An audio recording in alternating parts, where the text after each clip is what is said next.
Les fois où je pleurais sous la douche le matin, et je sentais vraiment un vide qui était douloureux, un vide de quelqu'un qui n'avait jamais été là. Tout ce qu'on a fait, à partir de ce moment-là, on l'a fait, enfin je l'ai fait, entouré d'amour, et puis je sais pourquoi je le faisais aussi. J'avais ce petit bout-là, et j'avais les mêmes sensations qu'avec mes deux premiers, où je le regardais, puis j'ai dit mais j'ai envie de te regarder jusqu'à la fin de ma vie, de ne pas fermer les yeux, puis de te regarder. Carole, est-ce que tu as envie déjà de partager ce qui t'a fait venir au NIA, déjà à la base, ce que tu as vécu dernièrement, et ce que ça t'a apporté voilà, par rapport à ton vécu, justement, qu'est-ce que le NIA t'a apporté dans ton vécu cette dernière année 2019? Alors, le premier cours, c'est vrai que je suis venue, quand tu m'as invitée, je me suis sentie honorée d'avoir été parmi les personnes qui t'avaient invitée pour cette cours d'anniversaire. Et puis, je voulais répondre à cet honneur-là. Et ce cours-là, j'ai senti un grand bien là, autour de cette zone du cœur. C'était toute une zone qui avait été bien meurtrie, je pense, blessée pendant toute la période où j'ai essayé de tomber enceinte de la première fois. Ça a été une longue période? Ça a duré 3 ans et demi entre les premiers essais et puis la fois où je suis tombée enceinte. Pendant ces 3 ans et demi, on est allé faire des examens.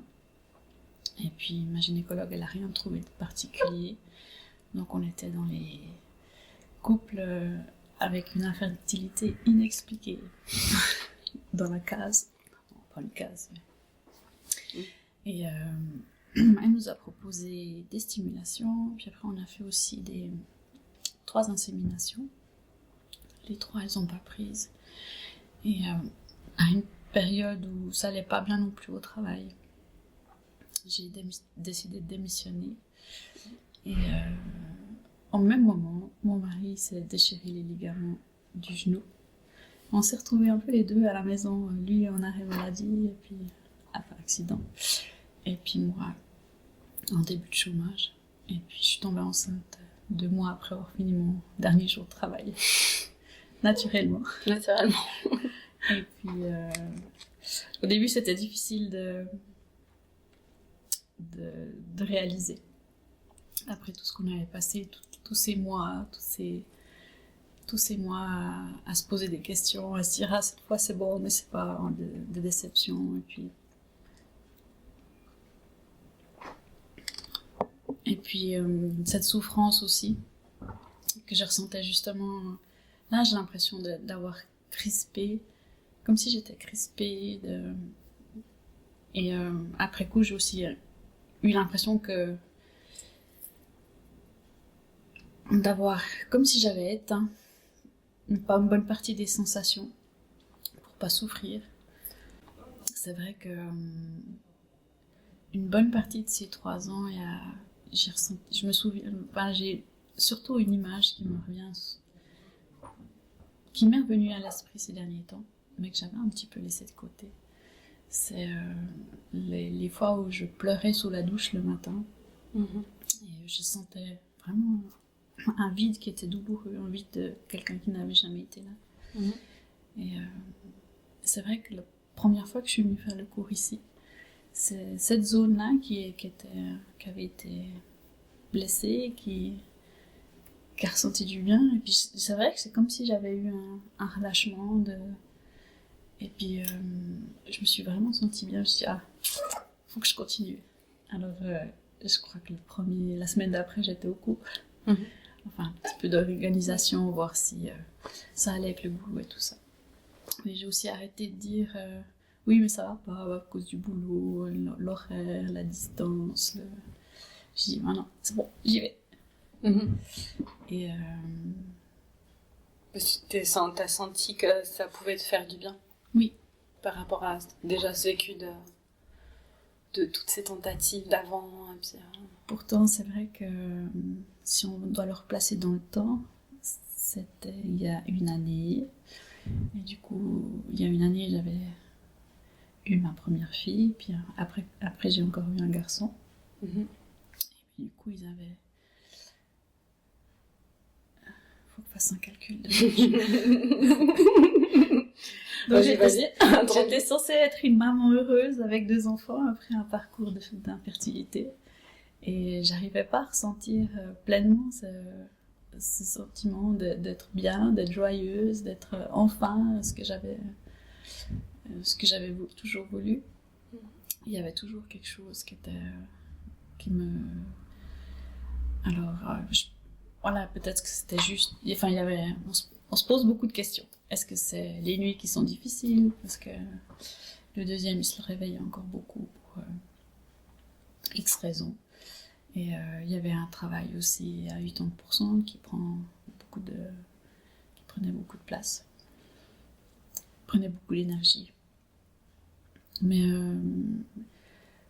c'est vrai que je venais ici, je viens toujours ici, je me fais du bien et puis je suis juste là et je profite et je ressens plein de belles choses et je suis vraiment bien quand je repars. Où est-ce que ça te touche? Est-ce que dans quelle dimension? Est-ce que c'est seulement physique? Est-ce que c'est émotionnel? Est-ce que actuellement? Alors il y a des phases où c'est un peu plus physique, mais il y a des jours où c'est un peu plus émotionnel où je me surprends à sautiller et puis de vouloir sauter et puis chanter et puis c'est des choses que je faisais déjà, que je faisais souvent avant, mais il y a toute une période où c'était un peu plus voilà, les émotions elles étaient un peu plus neutres ou juste la colère ou de la frustration, mais pas ce côté l'enfant intérieur qu'on a qui ose démonter le bar.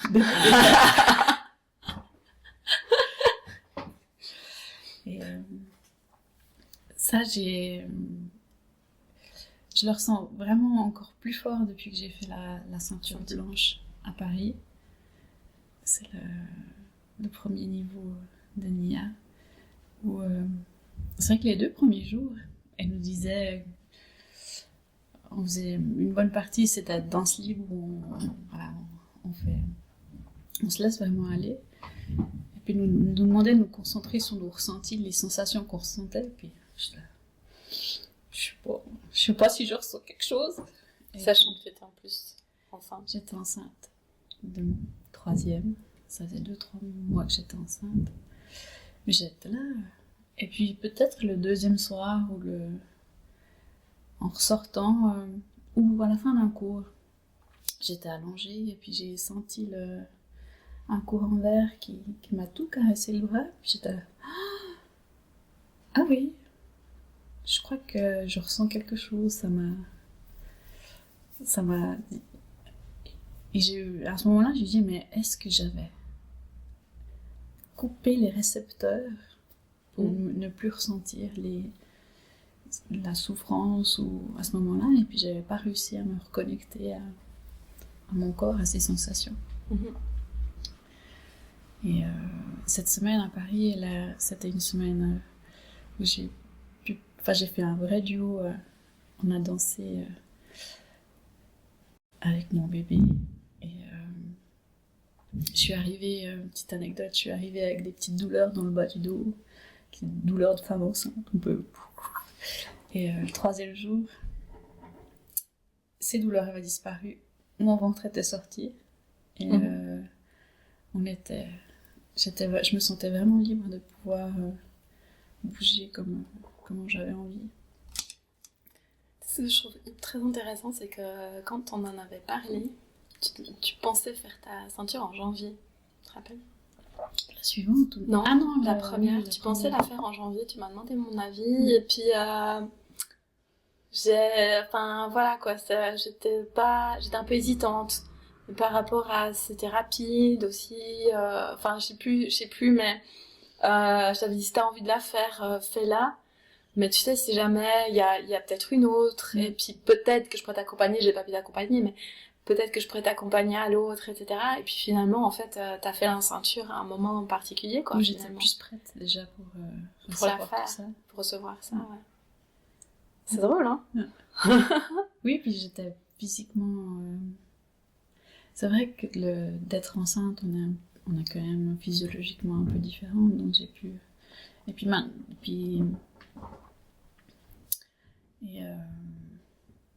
en y repensant après coup, moi je suis vraiment... je remercie j'ai beaucoup de gratitude d'avoir pu prendre ce temps à ce moment-là avec mon bébé et d'avoir passé cette semaine-là. Parce qu'après, on a eu des mauvaises nouvelles. On s'est fait beaucoup de soucis. Et par quoi je commence? Ce qui vient du cœur. On a eu... c'est vrai que les grossesses, maintenant, elles sont rythmées avec tous ces rendez-vous, ces contrôles. Chaque mois, il y a un autre contrôle à faire. Une fois, c'est la trisomie. Le mois d'après, c'est le sucre.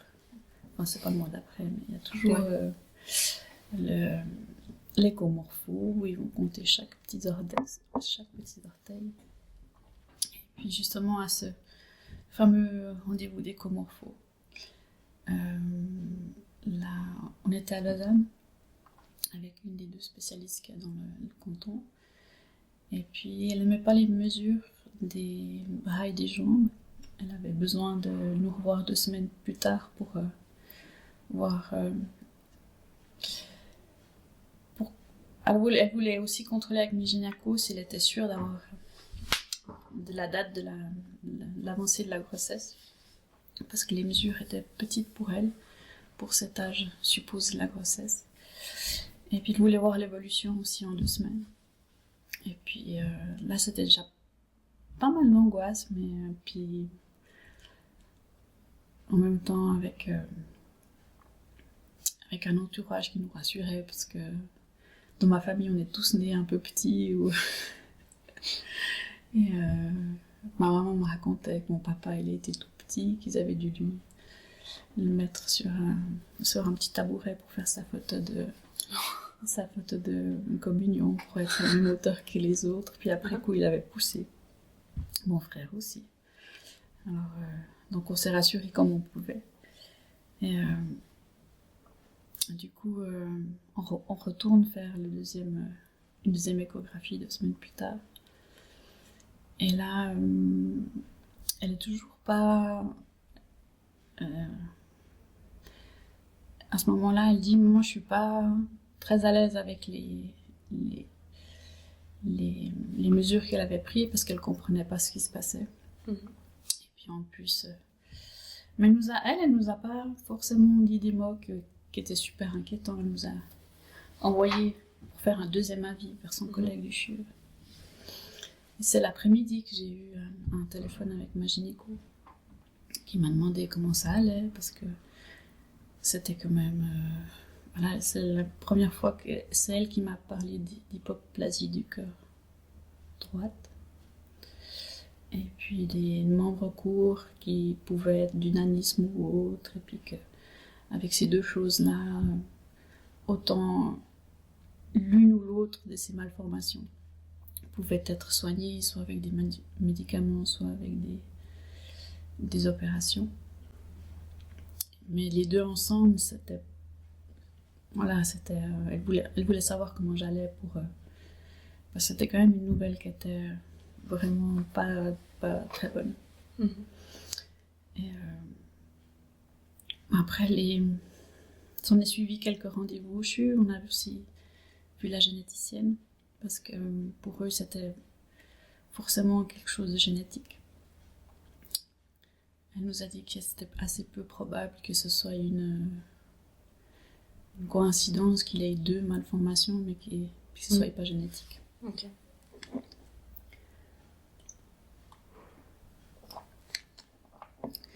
Donc c'est vrai que ça fait quand même peur, tous ces... Puis on s'imagine... c'est vrai qu'on se pose déjà la question, est-ce qu'on... Et ils nous ont tout de suite dit...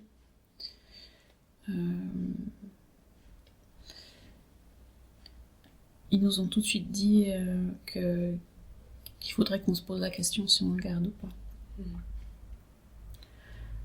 Tout en nous disant qu'on avait le temps encore de faire des examens pour savoir si... En fait, le temps qu'on a... Les probabilités. À partir d'un moment donné, c'était à nous de décider et puis à nous de voir si on avait besoin d'examens en plus pour prendre notre décision. Mais ça faisait la différence dans le fait de pas accoucher et accoucher aussi? Non, j'étais déjà trop... C'était déjà trop tard. J'étais déjà trop loin dans la grossesse. Mais c'était... si on avait besoin d'avoir une certitude ou simplement aussi de voir l'évolution, parce que ça pouvait... En tout cas, ce qu'il avait au cœur, ça pouvait évoluer. Il nous avait expliqué 3 scénarios ça pouvait évoluer sur un de ces 3 scénarios. Et puis... donc on a quand même décidé de faire une amniosynthèse. Et puis on s'est dit, mais peut-être que s'il y a quelque chose, c'est sûr que... S'il y a quelque chose au niveau des chromosomes, c'est sûr qu'on ne le garderait pas, mais... Elle nous avait bien prévenu que le résultat pouvait être très positif. Mais que ça pouvait être aussi, pas au niveau des chromosomes, mais au niveau des gènes. Et puis là, c'était très très difficile de savoir lesquels, et puis ça prenait des semaines et des semaines d'examen. Donc voilà. Et c'est vrai, en sortant de l'amniosynthèse, je me suis dit, mais je crois que s'il y a quelque chose... s'il trouve quelque chose à l'amniosynthèse, c'est sûr qu'on va pas le garder, mais s'il le trouve pas, il trouve rien. Ce sera quand même quelque chose de génétique, puis potentiellement... Mais parce que pour moi, il y avait une information qui était importante aussi, c'était que la généticienne se posait la question de comment se développait le cerveau. Et puis pour moi, c'est vrai que c'est un des points qui m'a le plus touchée, parce que j'avais vraiment pas envie que cet enfant il ait une vie ou qu'il soit jamais autonome, et puis qu'il soit toujours dépendant de quelqu'un, et le jour où on serait plus là d'être en institution. C'est vraiment la chose qui me faisait le plus peur. Et j'ai été quelques jours dans ces peurs. Et puis, on a eu une discussion.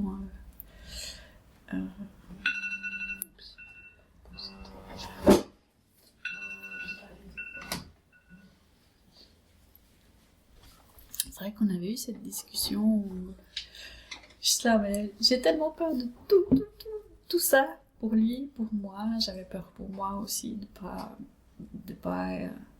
avoir l'énergie, de me perdre si on était tout le temps dans les hôpitaux, tout le temps les rendez-vous de médecins. Et même à un moment donné, si c'était juste à prendre un médicament tous les jours, bon ça on l'aurait fait, hein, mais c'est qu'il nous avait dit qu'au fur et à mesure des semaines, on pouvait découvrir d'autres malformations, puis d'autres soucis. Donc d'autres choses pouvaient s'ajouter aux 2 malformations qu'il avait déjà.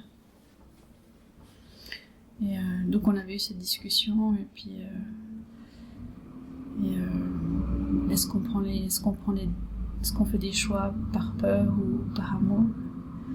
Et c'est vrai que tout d'un coup, tout ce qu'on a fait, à partir de ce moment-là, on l'a fait, enfin je l'ai fait, entouré d'amour, et puis je sais pourquoi je le faisais aussi. Et j'avais plus les craintes. J'ai été tranquille à partir de ce moment-là. Tranquille en guillemets, il n'y avait pas de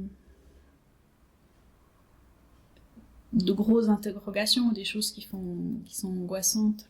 De culpabilité non plus, il y avait... De culpabilité non plus, ouais. Alors de la tristesse, oui, parce que c'est vrai que c'est difficile d'être vraiment à 100% dans le moment présent et puis de dire, de profiter de chaque seconde. Notre esprit, il s'imagine déjà à l'hôpital, il s'imagine qu'est-ce qui va se passer quand on va faire ça et comment ça va se passer. Et puis on pleure déjà Enfin, j'ai pleuré beaucoup avant d'imaginer comment ça allait se dérouler. Et puis, des fois ça durait quelques secondes, des fois ça durait un peu plus. Puis après, j'essayais de me dire, ben moi là, je suis encore enceinte, il est encore là, il va bien. Et puis... d'essayer de profiter, de créer des souvenirs, parce qu'il y avait une autre chose qui m'embêtait à ce moment-là, c'est que je pense comme tout troisième, le temps il passe tellement vite, et puis voilà, j'ai acheté le carnet de grossesse pour écrire, j'ai rempli que 2 pages sur les 5 mois que j'avais déjà fait. Puis il y avait cette espèce de culpabilité de ne pas avoir fait comme les autres. Et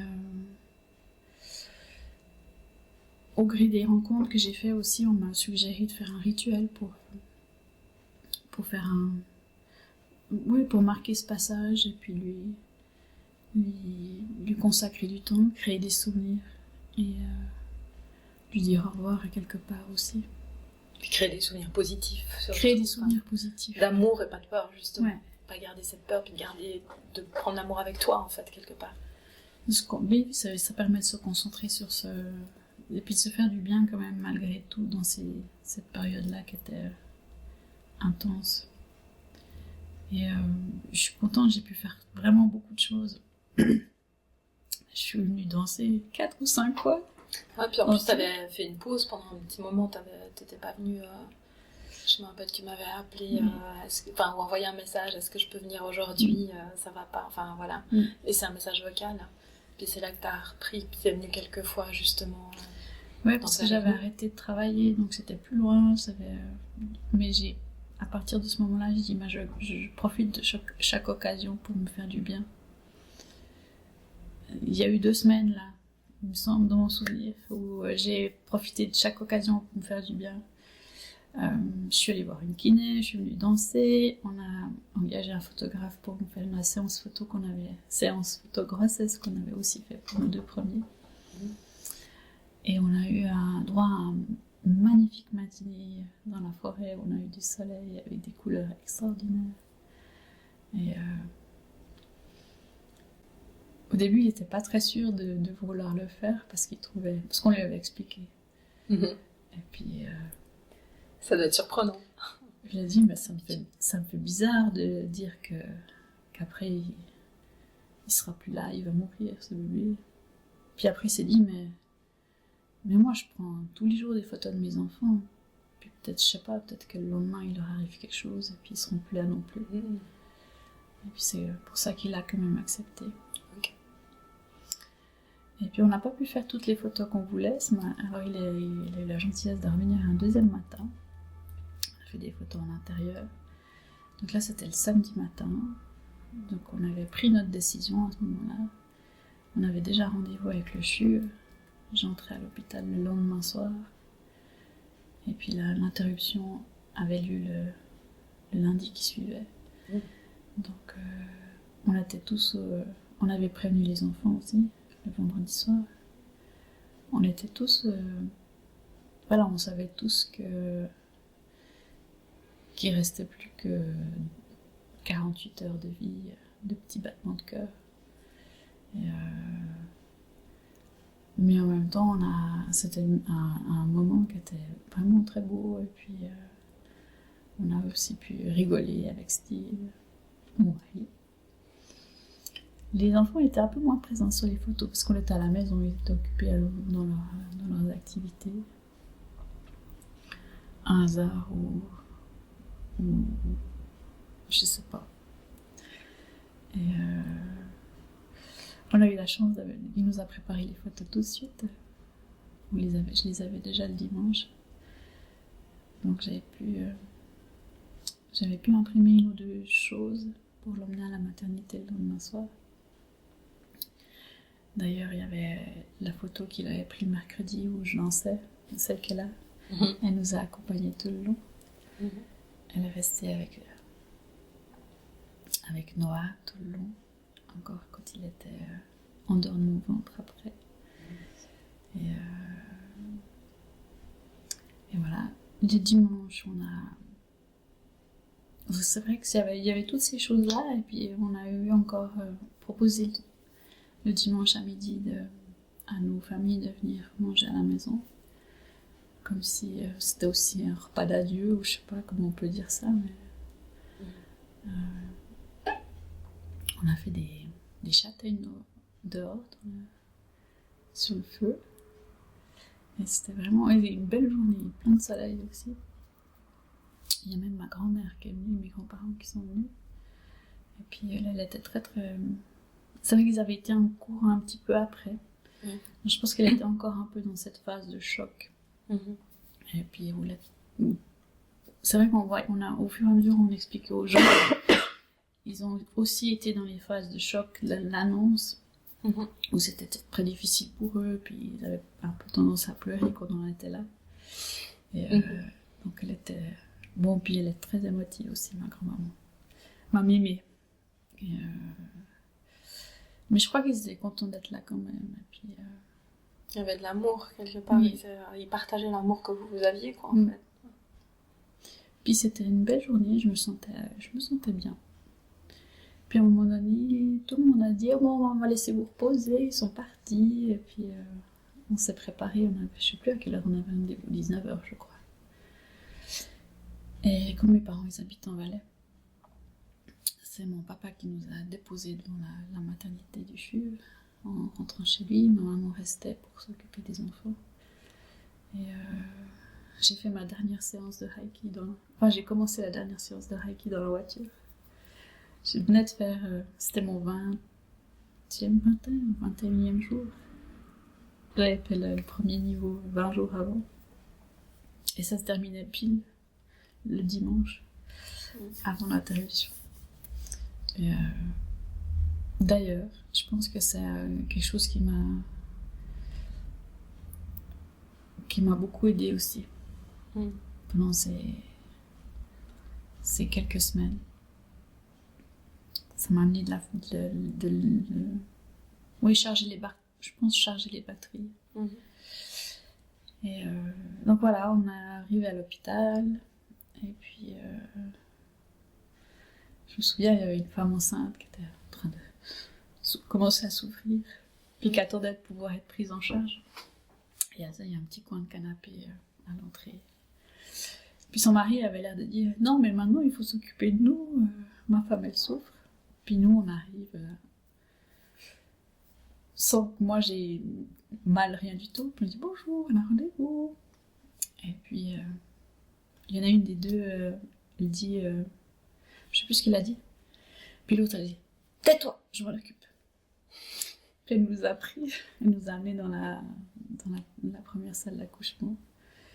Puis là, c'est vrai, j'ai eu l'impression de ressentir que l'homme était un peu agacé qu'on passe devant eux comme ça. Mais j'imagine que la sage-femme, elle a fait ça pour pas nous mettre mal à l'aise, puis surtout eux, quoi. Ouais. Ça aurait été un peu... Je pense qu'il se serait senti mal, quoi. Donc, c'est vrai qu'il y a cette image, elle est encore hyper claire dans mon esprit. C'est un contraste, hein. Ouais. La vie et la mort, quelque part. Passer devant alors que j'étais bien, et puis que... C'est vrai que quand on arrive à la maternité, des fois, les fois où je suis arrivée, les 2 premières fois où je suis arrivée, j'étais tellement dans mon corps, puis cette souffrance des contractions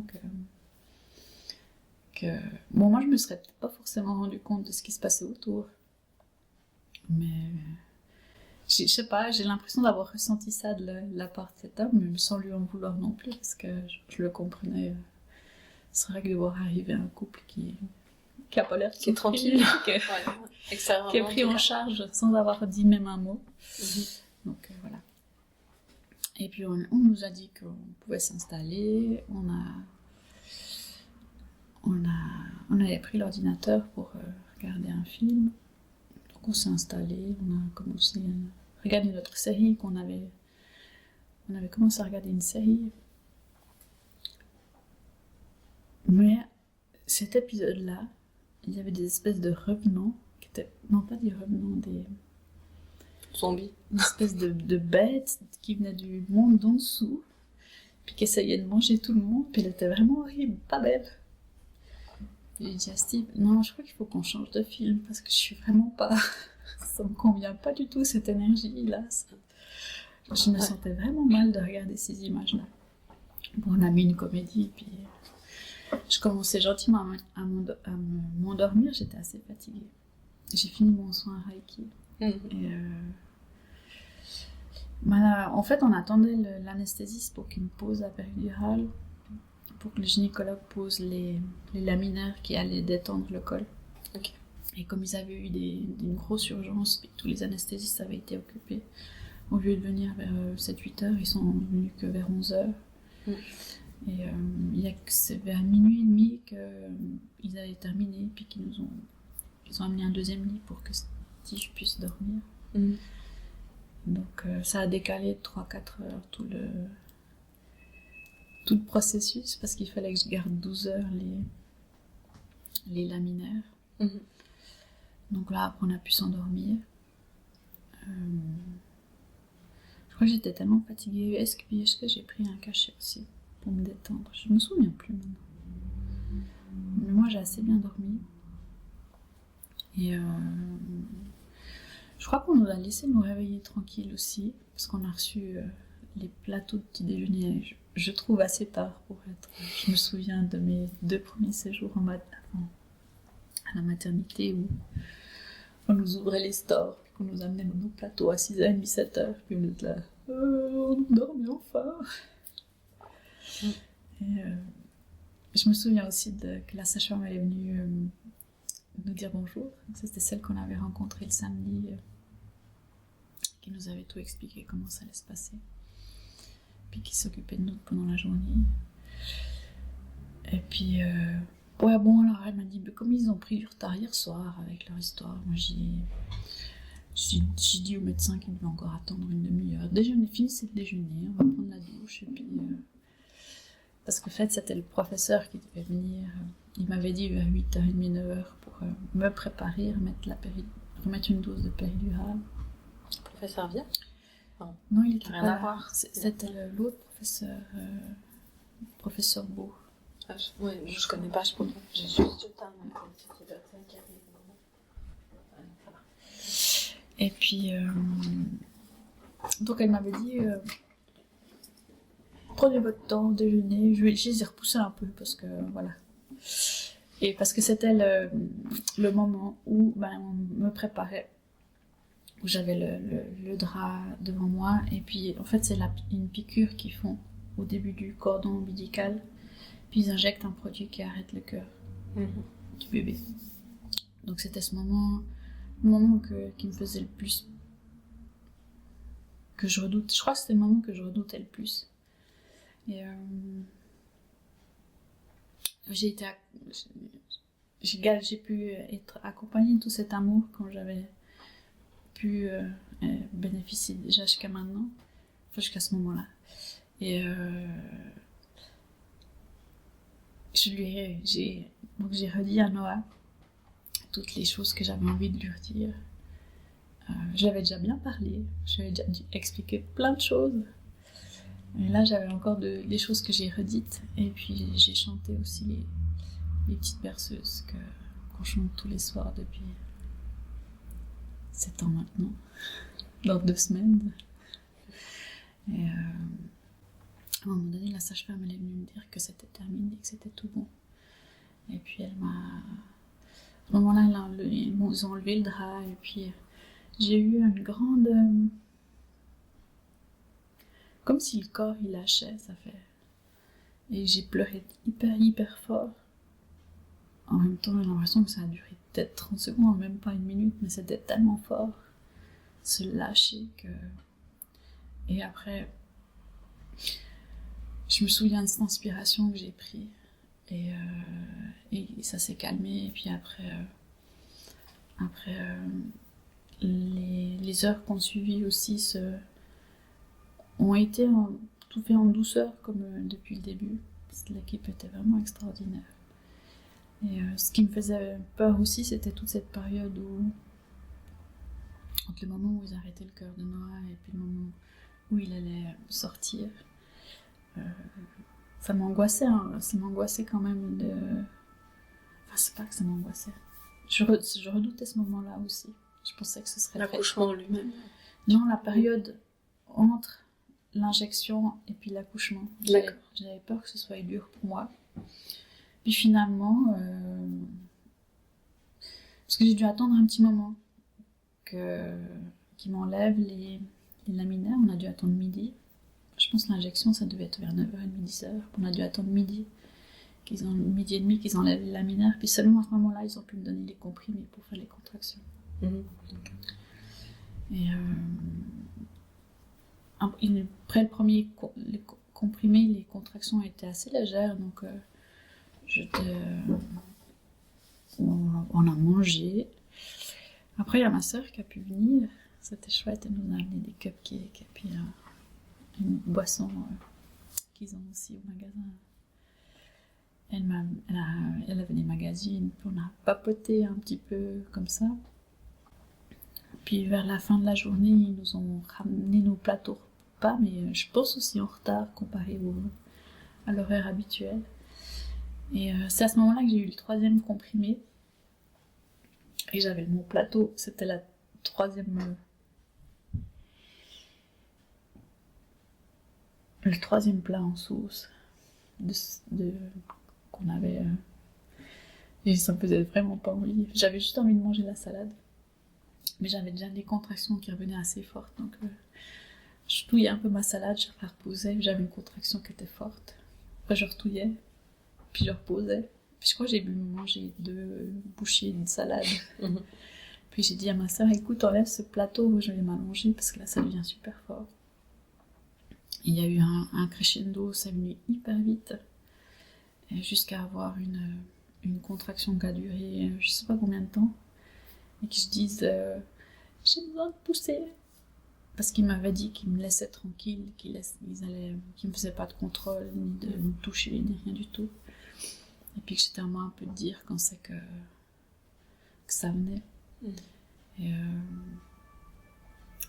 du coup, je pense que ma soeur est sortie. Puis je crois que c'était assez rapide. Et c'était hyper fort les contractions, même que j'avais la péri. À un moment donné, elles m'ont demandé de me remettre sur le dos. J'étais là, mais il faut m'aider, j'arriverai pas. Oui, on va vous aider.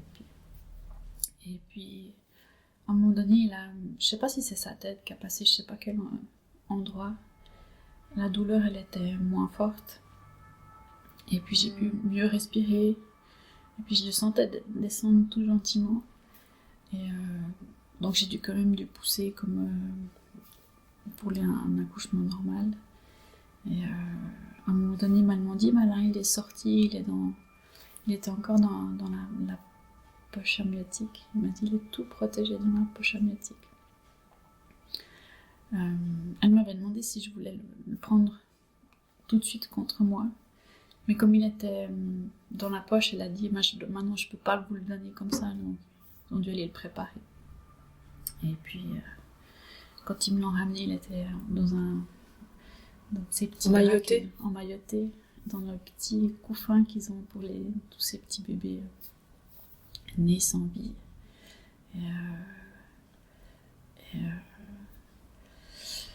Au début, c'est vrai que je l'avais dans ce couffin, puis c'était presque une encoupe ce machin, alors je l'ai pris juste dans le drap et j'ai pu le prendre contre moi. Et à ce moment-là, j'ai ressenti comme une bouffée d'amour. C'était tellement bon. Cette sensation, elle était incroyable. Et je crois que juste après ça, c'est le 2e moment aussi où où j'ai eu une monstre, où j'ai pleuré très fort. Et c'est un gros pleur physique de tout le corps, mais qui n'a pas duré très longtemps non plus. Et puis bon, après j'avais ce petit bout-là et j'avais les mêmes sensations qu'avec mes 2 premiers, où je le regardais, et puis j'ai dit, mais j'ai envie de te regarder jusqu'à la fin de ma vie, de pas fermer les yeux, puis de te regarder. Et c'était...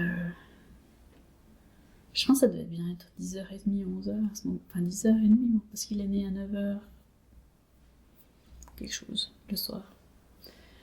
Et j'avais les yeux qui se fermaient.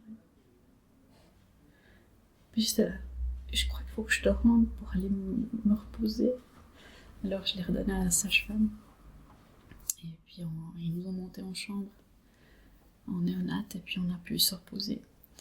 Et on a pu le revoir le lendemain matin. Puis là c'était nouveau pareil, j'ai pas envie de te laisser, j'ai pas envie, mais je me sentais un peu, ça arrivait l'heure de midi, je me sentais un peu faible, j'ai dit mais faut que je te redonne pour manger.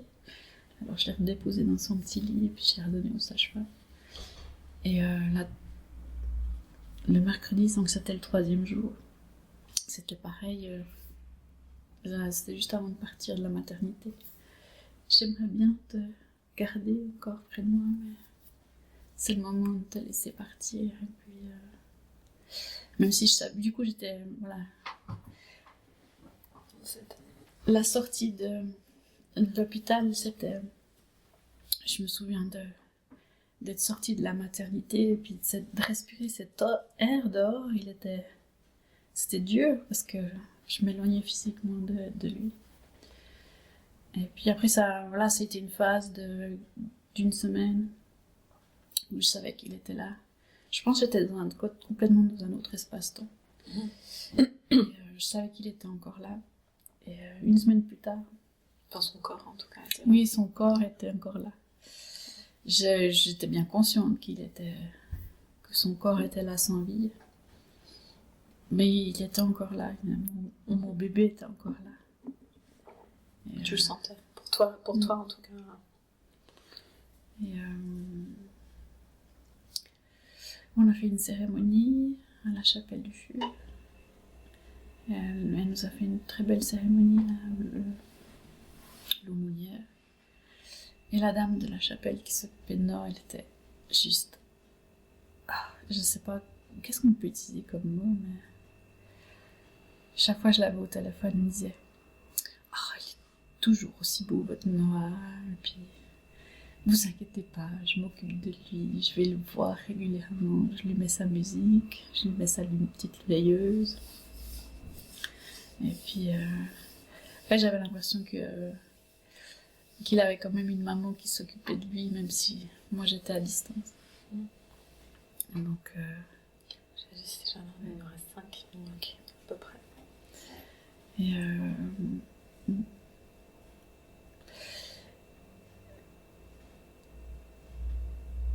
Et puis après, c'est vrai qu'il y a eu une phase où on a un peu aussi dans un autre espace-temps.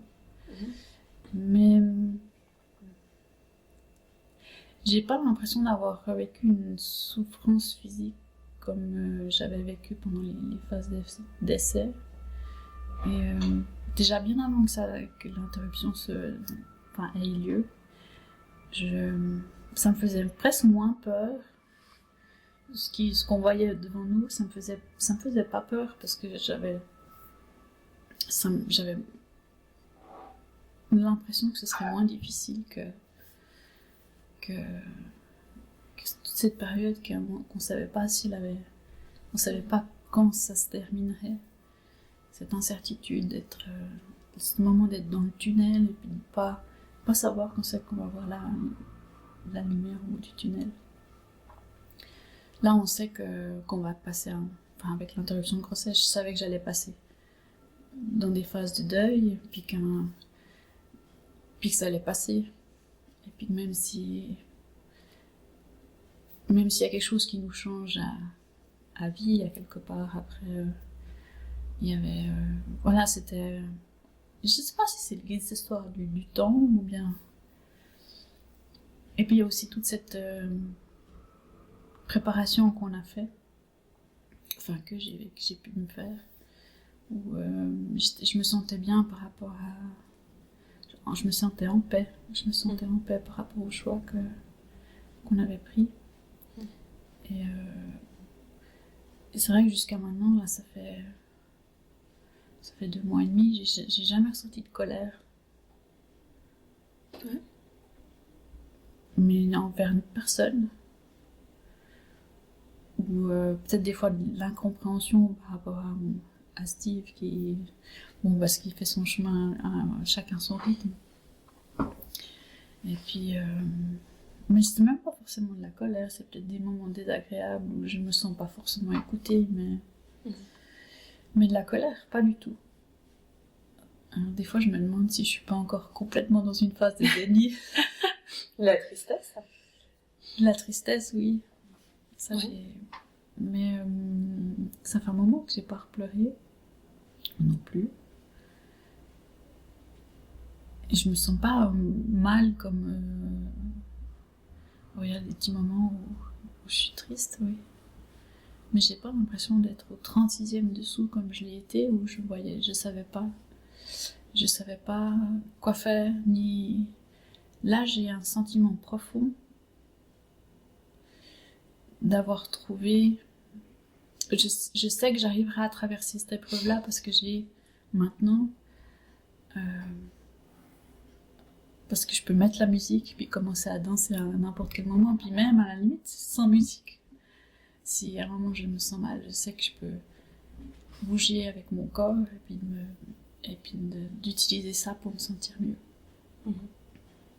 Puis t'as su aussi, t'as la clé, ou t'as su justement quand t'étais, enfin je sais pas, hein, au 36e dessous, comme tu dis, t'étais dans ce moment de peur, puis t'as vu cette clé que t'as vécue dans cette situation, de transformer ça en amour, puis quelque part, une fois que tu l'as eu, tu peux pas la perdre, quoi. Ouais, tu m'avais dit, on peut pas la perdre, des fois juste oublier qu'elle est là, mais on trouvera toujours le chemin pour la trouver. Une fois qu'on l'a vécu, en fait, qu'on l'a ressenti à l'intérieur, il y en a plein qui n'ont pas cette clé-là de même en parlant à transformer ta peur en amour. Et le fait que t'as eu ce tilt, t'as eu cette compréhension quand on en a parlé, et du point de vue de l'extérieur, ça fait toute la différence. Et puis même quand t'as dansé, est-ce que tu te rends compte du nombre de personnes que t'as, quelque part, que vous avez avec Noah touché? Je crois toujours pas. Tu crois toujours pas. Mais en même temps, il y a d'autres amis qui me disent, elles sont surprises, mais en bien. Elles sont épatées de comment j'ai pu vivre ça. Alors là, c'est vrai que en ce moment, des fois, je me demande, mais est-ce que je suis tellement dans le déni du truc que ça va me tomber dessus? Mais je me dis, mais non, tu le sens, quoi. Je sens que c'est la paix, quoi. Que c'est la paix, ouais. Et il n'y a pas eu de... Ouais, c'est vrai, il n'y a pas eu de colère. Alors, peut-être la question que je vais poser à la pédopsie, là, prochainement, est-ce qu'on est obligé d'avoir la colère? Mais en même temps, c'est des théories aussi, ou peut-être des comportements qui viennent d'un passé où l'humain a réagi jusqu'à maintenant d'une certaine manière, et qu'on a trouvé une possibilité d'agir de manière différente. Ce qui n'empêche pas de vivre avec la tristesse ou... Oui, d'accorder du temps, c'est vrai. Ou ses émotions, quelles qu'elles soient, hein, ou l'amour, ou... C'est vrai qu'il y a eu énormément d'amour, quoi. Enfin, pendant les cours, on l'a ressenti, où tu disais tout à l'heure qu'il y avait des personnes qui étaient choquées d'abord, puis tu te rappelles, quand tu as osé d'ailleurs en parler, il y avait des moments plus ou moins, ça dépendait des moments, mais il y a eu des moments où tu as osé être dans le cours, et puis où tu as dit voilà ce qui m'arrive, voilà ce qui est en train d'arriver, je viens danser, et voilà, et on voyait les autres élèves qui étaient d'abord dans une espèce de choc, et quelque part qui, en entendant ton discours et le fait qu'on était là, et le fait de dire ben voilà, aujourd'hui on est avec de l'amour, on apporte de l'amour à Noah, pour qu'ils puissent vivre jusqu'au bout avec amour. Après, oui, mais en tout cas dans ce monde physique, avec tout l'amour qu'on peut lui apporter, comme n'importe qui aurait le droit en fin de vie, une personne âgée qui est en fin de vie, puis qui aurait le droit d'avoir de l'amour jusqu'au bout, quoi. Et c'est vrai que ça a transformé cette énergie. On avait presque, moi j'avais encore cette sensation qu'en fait t'étais presque plus sereine que les personnes qui étaient autour en train de danser. En fait, c'était assez intéressant. Oui, des fois, c'est vrai que j'avais un réel plaisir à danser. Puis je dis, mais dans la situation dans laquelle je suis, ça paraissait quand même irréel. Ouais. Le mental, il reprend le dessus des fois. Oui, je me disais, mais comment j'ai pu être joyeuse, danser là, alors que... Ouais, il y a une heure, je pleurais. Ouais.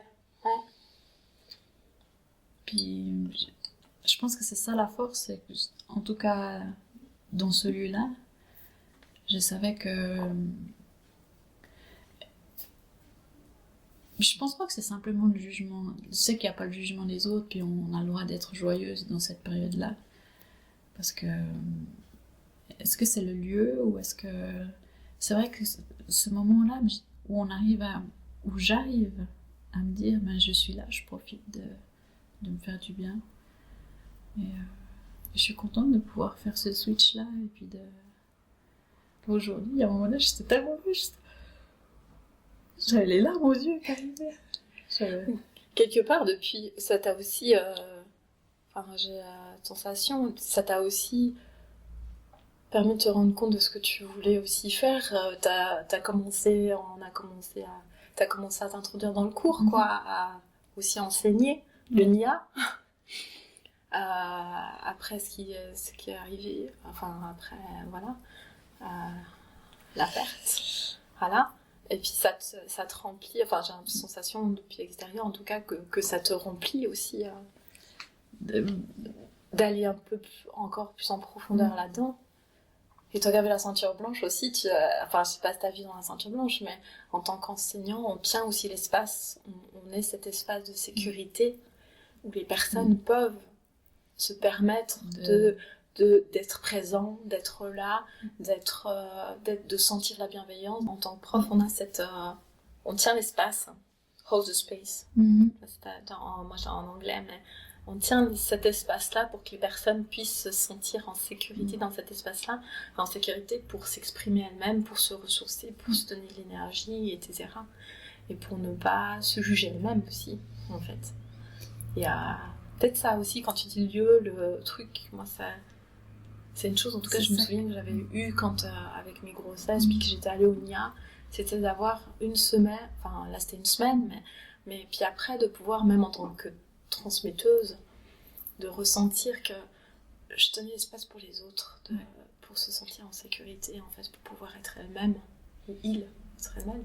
Mais là, en l'occurrence, quand il s'agit d'intervention de grossesse, ou de médicale de grossesse, ou de après, avant, de pouvoir savoir qu'on est dans un endroit où on est bien, ouais. Ensemble, quand on a fait le NIA Cœur de Mère aussi.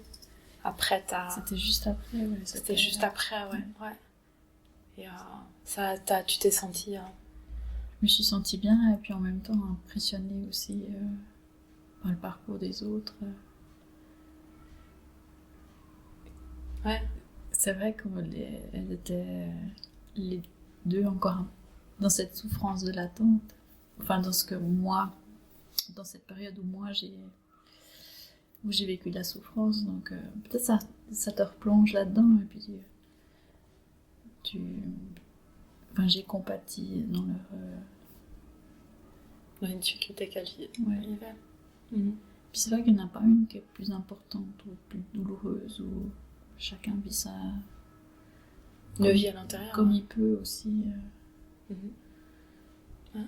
J'entendais ce matin un podcast d'une femme qui parlait de, justement, j'ai dit, il faut que je l'écoute pour le NIA, c'est très intéressant où elle parlait de la perception qu'on a de son corps, ce qui est vrai.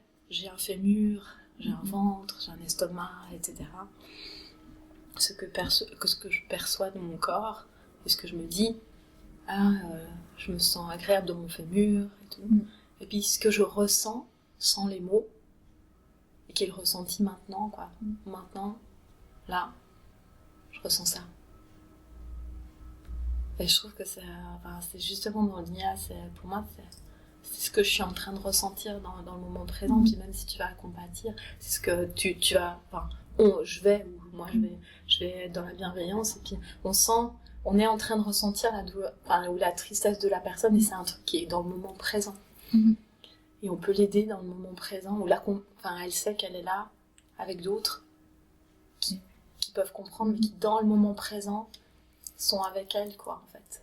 Dans ce ressenti-là, je sais pas si t'as senti, pour toi, c'était ça aussi, mais... Oui, en tout cas, de discuter avec des gens qui ont vécu la même chose. Là, c'était surtout par rapport à l'attente. Il y a tout de suite quelque chose une sensation qui est différente. On est comme si on était quelque part compris sans avoir rien dit. Aussi. Yeah. Ou peut-être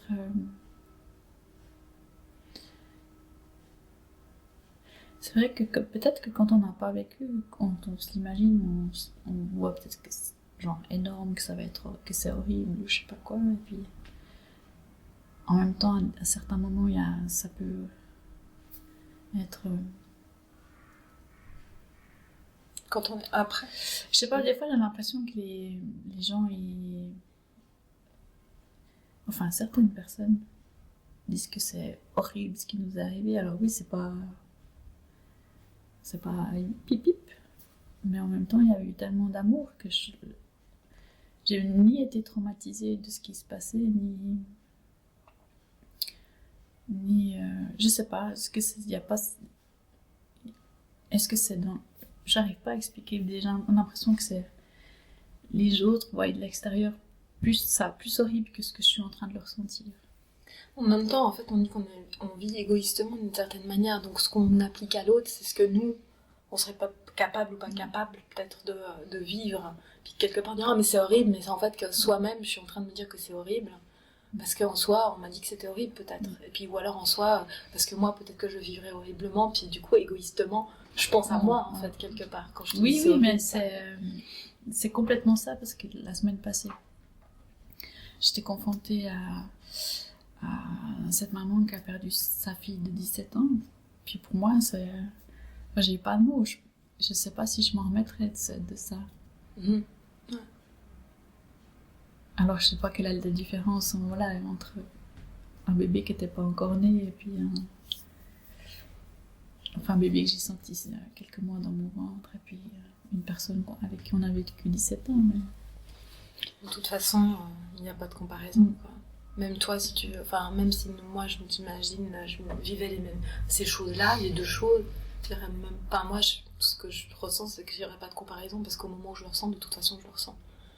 Et puis voilà. Et puis, quelque part, on peut être différent aussi, près différemment. Et puis, ouais, complètement. C'est le vécu de chacun.